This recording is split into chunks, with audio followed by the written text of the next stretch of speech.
Si me avisan, estamos ya con el señor Eric Stuckey, me corregirá con el apellido para poder hablar sobre los cuidados en la ecología post-pandemia. Muy bien, me confirman en instantes que estamos con él también. Y para cerrar con broche de oro, no pudimos comunicarnos la semana pasada, pero definitivamente ahora sí estaremos conversando con Pepe Alba. Esto para cerrar con broche de oro el programa, ya lo mencionábamos. Estamos ya con el señor... Con el primer tema para conversar con el señor Eric Stuckey. Estaba bien con el apellido, entonces, señor Stuckey, ¿cómo está? Buenas tardes. Muy buenas tardes, ¿cómo están? Muy amable por la comunicación. Hablemos en principio de cuáles son, los eventuales problemas en los que se encuentra nuestro país por el tema de geografía y demás, que nos podrían exponer a una situación de riesgo en términos ecológicos. Ante un eventual derrame de petróleo, en nuestro país geográficamente tiene una costa, como ustedes saben, bastante extensa a lo largo de todo el país y muchos terminales portuarios a lo largo del país. El Perú es un país deficitario de petróleo y derivados, por lo que hay un gran movimiento de buques tanqueros a lo largo de la costa peruana. Sin embargo, los terminales portuarios que reciben este producto están preparados y están implementados con una buena capacidad de respuesta, muchos de ellos, para atender derrames de petróleo, ¿no? Sí, tenemos entonces la capacidad de respuesta en esa zona, por lo menos. Sí, quizás en algunos terminales más que en otros, pero prácticamente todos los terminales tienen que cumplir las normativas internacionales y locales que contemplan tener una prevención ante derrame de petróleo. Normalmente lo hacen a través de los centros de respuesta de derrames, como al que yo represento, que es COAM Perú, para poder tener implementado este servicio.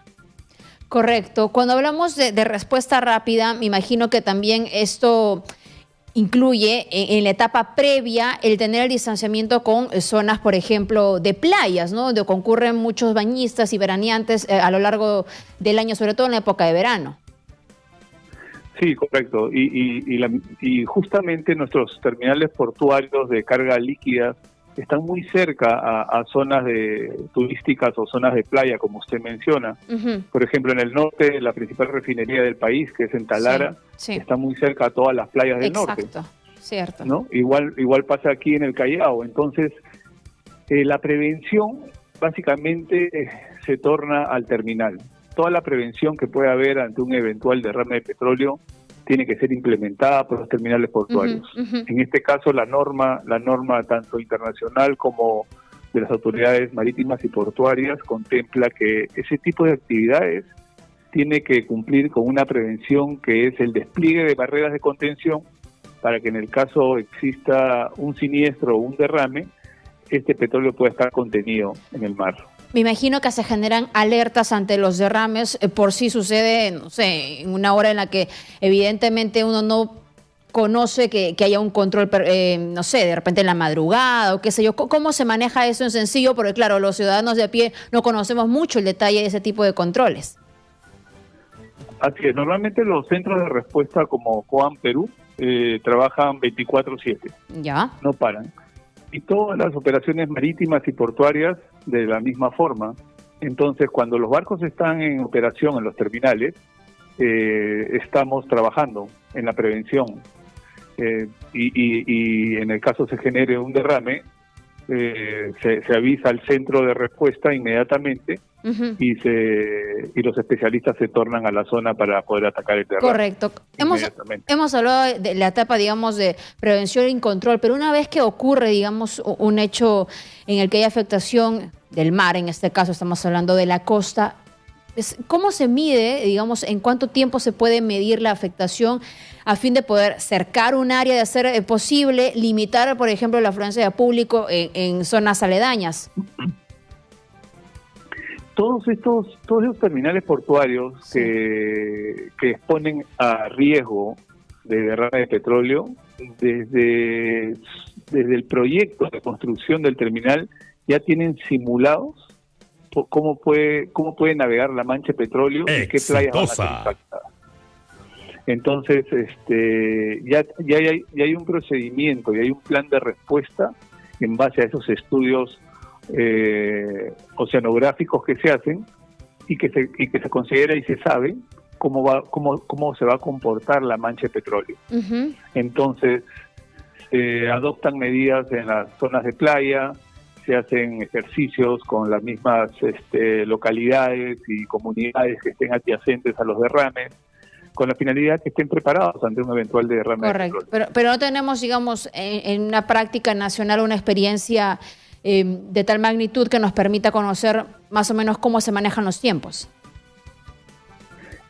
A la fecha, los derrames de petróleo en el mar, en el Perú, Sí. no hemos tenido uno de grandes magnitudes, gracias a Dios. Ujú. Sin embargo, los derrames que se han generado, que son de menor magnitud, han sido controlados en una mayoría de los casos por COAM Perú, que es el centro de respuesta, el primer centro de respuesta constituido en el país hace más de 10 años. Y los derrames que se han generado de magnitudes regulares o mayores son los de la selva, a través del oleoducto peruano, Ujú. ¿no? Que también se han visto controlados y manejados de la forma que indican los procedimientos. Correcto.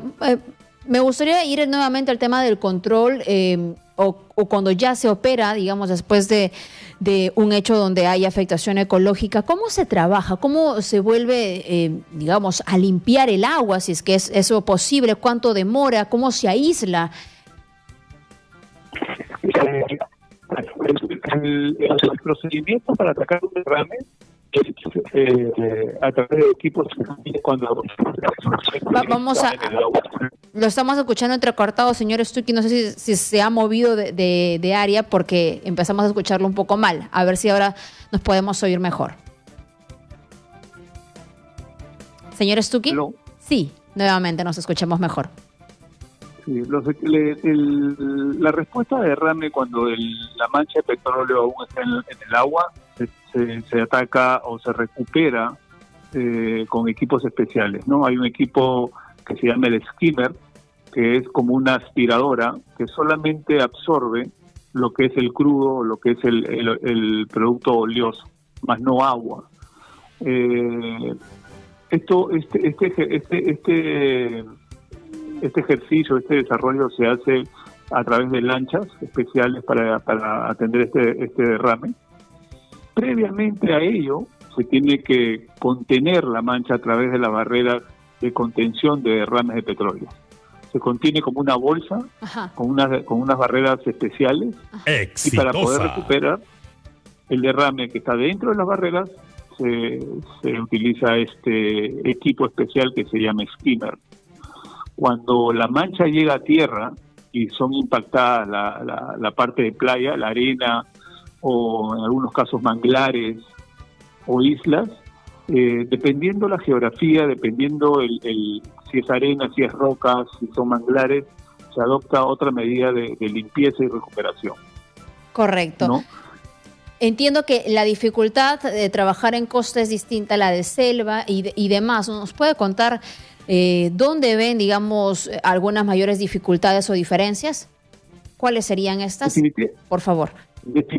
Definitivamente un derrame de petróleo donde se genere va a generar una afectación al ecosistema, una afectación al medio ambiente de todas maneras. Me refiero al trabajo de control y prevención.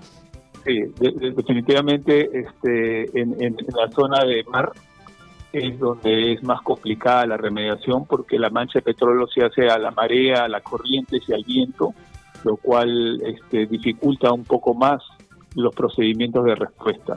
Cuando se generan en tierra, por ejemplo, cuando se han generado en la selva peruana, la misma vegetación, la misma geografía hace una contención. Uh-huh. Entonces, de alguna forma, se podría decir, es un poco más fácil de recuperar. Pero, sin embargo, igual, todos los derrames de petróleo generan un impacto muy grande al ecosistema, al medio ambiente, y es un procedimiento que debe ser adoptado o implementado por especialistas. Correcto. Solamente para concluir, señor Stuckey, ¿Qué nos hace falta el Perú para estar mejor preparados en términos de, prevención en algún daño a nuestro sistema, a nuestro ecosistema, y además también para saber operar con rapidez cuando este finalmente se da? El Perú ha venido implementándose y regulando con el pasar de los años cada vez mejor. Sin embargo, a su pregunta yo podría responder que quizás faltaría un poco más de regulaciones normativas con relación al manejo o la respuesta de derrames y entrenamientos más continuos, ¿no? Entrenamientos sobre todo para derrames de grandes magnitudes, cuando tiene que haber una respuesta nacional o una respuesta local, que es una respuesta mucho más grande en lo que se refiere a logística y personal, ¿no? Correcto. Muchas gracias por la comunicación, señor Stucky, y por tratar de hacer más simple la explicación en términos tan especialistas que ustedes tienen, pero hacerlo más simple y digerible para el público. Muchas gracias. Muchas gracias a ustedes. Muy bien, vamos a hablar de otro tema que también resulta muy importante, sobre